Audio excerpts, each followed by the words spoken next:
రెడీయా? ఉండండి ఒక్క నిమిషం ఇది తిని. తర్వాత తినండి sir. Sir sugar content sir. Sugar కాబట్టే తింటున్నాను. అయ్యో, షూట్ ఉందని చెప్పలేదా మీరు ఆయనకి? అవునండి, ఇప్పుడంతా షుగర్ కాలం కదా, అదే నడుస్తుంది బయట ట్రెండింగ్. Sugar daddy. ఇప్పుడు మీరు ఎంతకీ షుగర్ డాడీయా, షుగర్ మమ్మీ, బేబీయా? షుగర్ బేబీ ఇవన్నీ నడుస్తున్నాయి. సరిపోయింది సార్. సార్ స్టార్ట్ చేద్దాం సార్ ఇంటర్వ్యూ. మీరు అది లోపల పెట్టేస్తే. సరే, కాన్సెప్ట్ చెప్పాను నేను. Sugar mummy sugar daddy topic ఉంది సార్ అని. మీరేమో లాలీపాప్లు తెచ్చుకుని కూర్చొని తింటున్నారు. ఏం చేద్దాం? సరే స్టార్ట్ చేద్దాం. ఓకే, లోపల పెట్టేయండి సార్. స్టార్ట్ చేద్దాం. లేదు సార్, అంటే ఏంటది sugar mummy sugar daddy sugar baby, మీరేమో అదే ఫాలో అయిపోతున్నట్టున్నారు. లాలీపాప్లు పట్టుకొని ఇలా తిరిగితే జనాలు వేరేలాగా అనుకుంటారు. ఇలా తయారయ్యాడంటే వయసు ఏంటి, చేసే పనులు ఏంటి అని. మరి షుగర్ డాడీ అంటే అదే కదా, అంతే అంటారా? లేటెస్ట్ గా కూడా ఇది పెద్ద వైరల్ అయిపోయిందండి. Sugar daddy, sugar mummy, sugar బేబీలు ఇలా ముద్దు ముద్దు పేర్లతో చెప్పుకుంటున్నారు. సో చాలా మంది కూడా ఉత్సాహం వచ్చేస్తుంది ఈ మాట విన్నప్పటి నుంచి. ఏం సార్ మీరు కూడా లోపల ఉండే కోరికలన్నీ ఇలా ఇలా బూజు దులిపేసేసుకొని చాలా మంది కూడా ఉత్సాహంగా అయిపోయారు ఇది విన్నప్పటి నుంచి. సో వాస్తవం చెప్పదలుచుకుంటే ఈ షుగర్ డాడీ, షుగర్ బేబీ ఇవి మనం ముద్దుగా పెట్టుకున్న పేర్లు. ఈ ఎప్పటి నుంచో ఉన్నాయి మన దేశంలో, ఈ రోజు కొత్తగా వచ్చింది కాదు ఇది. చాలా కాలం నుంచి కూడా ఉన్నాయి. ఇప్పుడు ఈ అందమైన పేరు రూపంలో బయటకు వచ్చినాయి. సో అది బాగా అంటే హైదరాబాద్ నగరాన్ని ఊపేస్తుంది షుగర్ డాడీ షుగర్. హైదరాబాద్ లో అయితే ఇక వెబ్సైట్లు కూడా పెట్టేసేసి ఊపేస్తుంది. ఆశ్చర్యకరంగా ఏంటంటే భారీ స్థాయిలో అందరు రిజిస్ట్రేషన్ చేసుకుంటారు అందులో. అది ఇంకా ఆశ్చర్యకరమైన విషయం. భారీ స్థాయి అంటే ఇప్పుడు యువతున్నారా మీరు అన్నట్టు డాడీలు మమ్మీలు వీళ్ళే ఉన్నారు? అందరు ఉన్నారు. షుగర్ డాడీసే కాదు, షుగర్ బేబీస్ లో కూడా ఎక్కువ ఉన్నారు. సో ఇది ఏంటంటే ప్రస్తుత సమాజంలో జరుగుతున్నటువంటి మార్పులకు అనుగుణంగా ఒక నదీ ప్రవాహం ఎలా ఉంటుందంటే ఇలా వెళ్తూ ఉంటుంది, ఏదో అడ్డం వస్తుంది, ఇలా పక్కకు ప్రవహిస్తుంది, మళ్ళీ ఇలా ప్రవహిస్తుంది. నదీ జలం ఎలా అడ్డం ఇట్లా ప్రవహిస్తుంటుందో సమాజంలో కూడా ఏమవుతుందంటే ఒక రకమైనటువంటి విధానం ఉంటుంది. దానికి ఏదైనా అడ్డు వచ్చినప్పుడు ఇంకొక రకమైన విధానం, దానితో ఇంకొక రకమైన విధానం, ఇటువంటివన్నీ కూడా జరుగుతుంటాయి. సో ఒక రకమైన జీవిత విధానం గడుపుతూ ఉంటే అది మారినప్పుడు దానికి అనుగుణంగా కొంతమంది కూడా స్టెప్స్ వేస్తూ ఉంటారు. సో అందులో భాగంగానే కూడా ఇవన్నీ కూడా ఇప్పుడు బయటకు రావడం కూడా జరిగినది. సో మనం చూసినట్లయితే ఈ విధానం ఎప్పటి నుంచో ఉంది మన దేశంలో. అది రిజిస్టర్ చేసుకోవాలంటే $150 అంట. మీరు చేసుకున్నారా? రిజిస్ట్రేషన్ అవసరం లేదు కదండి, బయటే అవైలబుల్ ఉంది. మళ్ళీ దానికి మళ్ళీ రిజిస్ట్రేషన్ చేసుకోవాలా? డబ్బులు వేస్ట్ అంటారా? రిజిస్ట్రేషన్ చేసుకుంటే అందులో ఉండే అమ్మాయిలు వస్తారు. కాన్సెప్ట్ బయట ఆల్రెడీ ఉంది మన దేశంలో. దానికి తగ్గ అమ్మాయిలు ఉన్నారు, దానికి తగ్గ షుగర్ డాడీలు రెడీగానే ఉన్నారు. కాకపోతే ఆ పేరు ఉపయోగించరు అంతే. సమాజంలో ఆల్రెడీ ఉంది అది, హిందూ సమాజం కాదు సార్. దాని వల్ల సమాజాన్ని చెడగొట్టుకోవడం కదా ఇలాంటి యాప్స్ ఫాలో అవుతున్నారంటే. పిల్లలు హాస్టల్స్ లో ఉంటారు, దానికి మళ్ళీ డాడీ అని పేరు పెట్టారు, అదొక కర్మ. డాడీ అని మమ్మీ అని పెట్టి అలాంటి యాప్లు పెట్టారు. అదే అది ఎంత ఎందుకు అవుతుందంటే చూడండి, మనం ఇట్లా చూస్తూ ఉన్నాం అనుకోండి, బయట ఒక ఇద్దరు వ్యక్తులు నడుచుకుంటూ వెళ్తున్నారు. వాళ్ళలో ఈవెన్ ఒక అన్నా చెల్లెలు నడుచుకుంటూ వెళ్తున్నా వాళ్ళని చూసి అన్నా చెల్లెలు అనుకోరు. కొత్త వ్యక్తులు ఎవరైనా అయితే అరే ఒక అమ్మాయి ఒక అబ్బాయి కలిసి వెళ్తున్నారా అని అనుకునే అవకాశం ఉంది. అక్కడ ఏంటంటే ఏజ్ ఫ్యాక్టర్.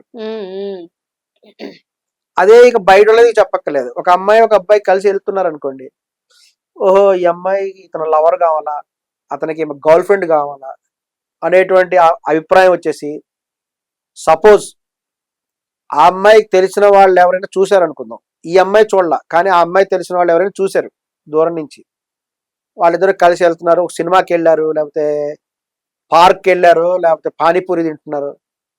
వెంటనే వాళ్ళు ఏం చేస్తారు, ఓహో ఆ అమ్మాయి ఆల్రెడీ ఎవరితో తిరుగుతుంది అనేటువంటి విధంగా అంటారు. అదే పెళ్లిగాని అమ్మాయి అనుకోండి, ఇప్పుడంటే టెక్నాలజీ అభివృద్ధి చెందింది కాబట్టి, ఇంతకుముందు టెక్నాలజీ లేదు. ఈ ఫోన్లు ఫోన్లలో ఫొటోస్ తీయటం ఇవన్నీ లేవు. అప్పుడు ఏం చేసేవాళ్ళు అంటే కొంతమంది గమనిస్తుండేవాళ్ళు, ఈ అమ్మాయి కనుక అరే ఈ అమ్మాయి ఎవరితో తిరుగుతుంది అని చెప్పేసి ఆ అమ్మాయికి ఏమైనా పెళ్లి సంబంధం వచ్చినప్పుడు కొంతమందిని ఎంక్వైరీ చేసేవాళ్ళు. అప్పుడు చెప్పేవాళ్ళు అనమాట. అమ్మాయి కొంతమంది మగవాళ్ళతో తిరుగుతుంది, బాయ్ ఫ్రెండ్స్ ఉన్నారు. అలాగే మగవాడైతే మగవాడి గురించి అడిగేవాళ్ళు, ఇతనికి అలవాటు ఉన్నాయా, సిగరెట్ అలవాటు ఉందా, మందు అలవాటు ఉందా. ఏముంది, అప్పటికి గాంధీ మహాత్ములాగా యాక్ట్ చేస్తారు చాలా మంది. దానివల్ల ఏమవుతుంది నాకు ఇప్పటికీ అర్థం కాదు. మొత్తాన్ని ఎంక్వైరీ చేసేవాళ్ళు. పెళ్లి తర్వాత అలవాటు చేసుకుంటే ఏం చేస్తారు, అంత దిమాక్ లేదు. కానీ అప్పట్లో ఎంక్వైరీ చేసేవాళ్ళు ఏమైనా హ్యాబిట్స్ ఉన్నాయా. అందుకని ఏం చేసేవాళ్ళు అంటే బయట కనబడకుండా జాగ్రత్తగా. ఈవెన్ బస్సుల్లో కొన్ని దశాబ్దాల క్రితం బస్సుల్లో ఒక మగవాళ్ళ సీట్ ఉంటే ఆడవాళ్ళు మగవాళ్ళ పక్కన కూర్చునేవాళ్ళు కాదు, దూరంగా కూర్చునేవాళ్ళు ఒకప్పుడు. ఇప్పుడు అలా ఏం లేదనుకోండి, మగవాళ్ళ పక్కనే వచ్చి కూర్చుంటారు, మగవాళ్ళని లేపి మరీ కూర్చుంటారు. ఇప్పుడు అలాగేం మొహమాట పడట్లేదు. ఒక జమాన్లో కూర్చునేవాళ్ళు కాదు, నిలబడే ఉండేవాళ్ళు, దూరంగా ఉండేవాళ్ళు. ఎవరైనా వచ్చి మగవాడి సీట్ పక్కన కూర్చున్నారంటే ఆమె ఎడ్యుకేటెడ్. నేను కొంతమందిని చూశాను, బాగా చదువుకున్న అమ్మాయిలకి సెల్ఫ్ కాన్ఫిడెన్స్ ఉండేది.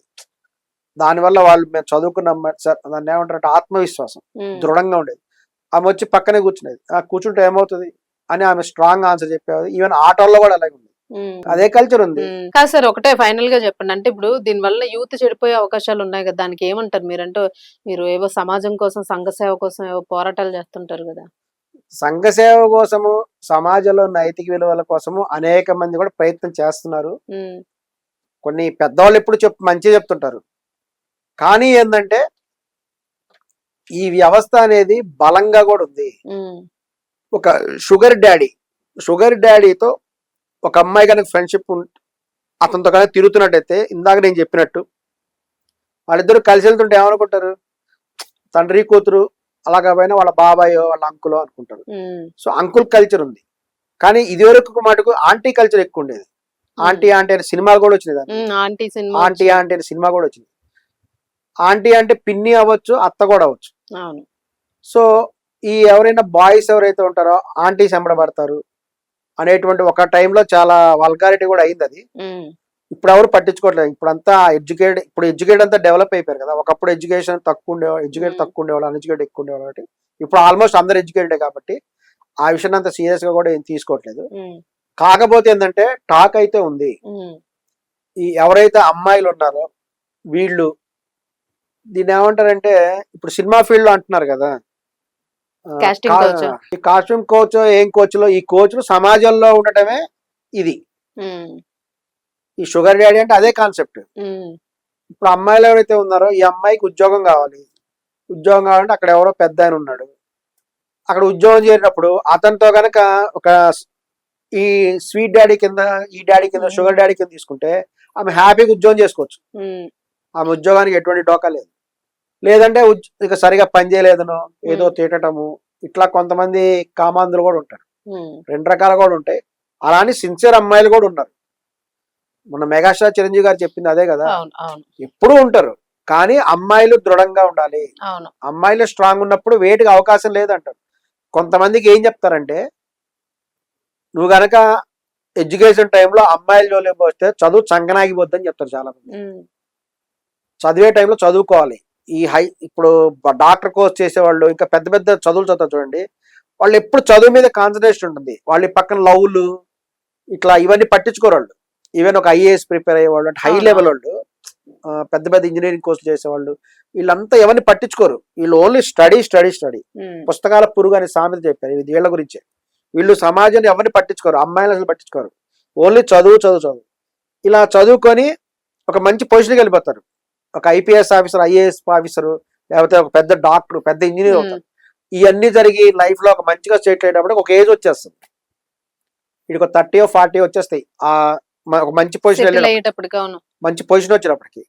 అప్పుడు ఒక్కసారి ఇలా వెనక్కి తిరిగి చూసుకుంటే తను కొన్ని ఎంజాయ్మెంట్స్ కోల్పోయానేమో అనిపిస్తుంది. ఇప్పుడు ఒక అమ్మాయిని లవ్ చేయటం, ఒక అబ్బాయికి అమ్మాయిని లవ్ చేయటం, అలాగే ఒక అమ్మాయికి తను అందంగా ఉన్నానని ఒకళ్ళు చెప్తే కలిగే థ్రిల్లింగ్, ఐ లవ్ యూ అని చెప్పించుకోవటం, ఇవన్నీ చాలా స్వీట్ మెమరీస్ ఉంటాయి. మొన్న సినిమాలో ఉంది కదా, ఒక అతను టీచర్కి వాళ్ళ మేడంకి ఐ లవ్ యూ చెప్తే లోపలికి వెళ్ళి ఒక బాక్స్ తెచ్చిస్తుంది. ఆ బాక్స్ నిండా లవ్ లెటర్స్ ఉంటాయి. ఇదిగో ఇంతమంది నన్ను ఇన్ని రకాల లవ్ లెటర్ రాశారు, కొత్తగా ఏమైనా ఉంటే చెప్పంటారు. శేఖర్ కమల్ గారి సినిమా హ్యాపీ డేస్ లో అనుకుంటా, హ్యాపీ డేస్ లో కమలిని ముఖర్జీ తెచ్చిస్తుంది బ్యాచ్. ఇదిగో నాకు ఇంతమంది ఇన్ని రకాల ఐలవ్ చెప్పారు బాబు, ఇంకా కొత్తగా ఏదైనా ఉంటే చెప్పండి. అది వాళ్ళకి ఏంటి, ఆమె ఎందుకు పెట్టుకుంది అవన్నీ, ఆమెకు స్వీట్ మెమరీస్ అవి. అలాగే మగవాళ్ళకి కూడా ఒక ఏజ్ లో జరగాల్సిన కొన్ని ఉంటాయి, ఆ ఏజ్ లో జరగాల్సిన జరగలేదు అనే మనసులో బాధ ఉంటుంది. ఒక వయసు వచ్చిన తర్వాత ఇంకా వాడేం లవ్ చేస్తారు, చూస్తేనేమో వాళ్ళ ఏజ్ వాళ్ళందరూ పెళ్లి, అలాంటి వాళ్ళందరూ షుగర్ డాడీ మమ్మీలు షుగర్ డాడీలు అయిపోతారు. Okay right. అలాగే women sugar womens, right, sugar babies అయిపోతున్నారు. రైట్ ఇది సార్. మొత్తానికి ఎప్పుడూ ఏదో నా సొసైటీ మాటలో ఎక్కడికో నడుస్తూనే ఉంది. పోతుంది, మీరు అన్నట్టుగా ఎప్పటి నుంచో నడుస్తుంది కాబట్టి నడుస్తూ పోతుంది. కాకపోతే యువత కొద్ది జాగ్రత్తగా ఉంటే మంచిది. ఇట్లాంటి వాటి వల్ల కొన్ని ప్రమాదాలు కూడా ఉండే అవకాశం ప్రమాదాలు ఉంది అయితే కాబట్టి. చాలా ఉన్నాయండి. ఉమ్. ఆడవాళ్ళకి ప్రమాదాలు ఉన్నాయి, మగవాళ్ళకి మగవాళ్ళకి కూడా, ప్రమాదాలు. కానీ ఎక్కువ ప్రమాదాలు అయితే మగవాళ్ళకే ఉన్నాయి. ఈ ఓకే, రోజుల్లో ఓకే. ప్రమాదం ఎవరైనా ఉంటే ఎట్ ద ఎండ్ దెబ్బతినేది అంటే మగవాళ్లే. ఈ విషయం కూడా గుర్తుపెట్టుకోవాలి.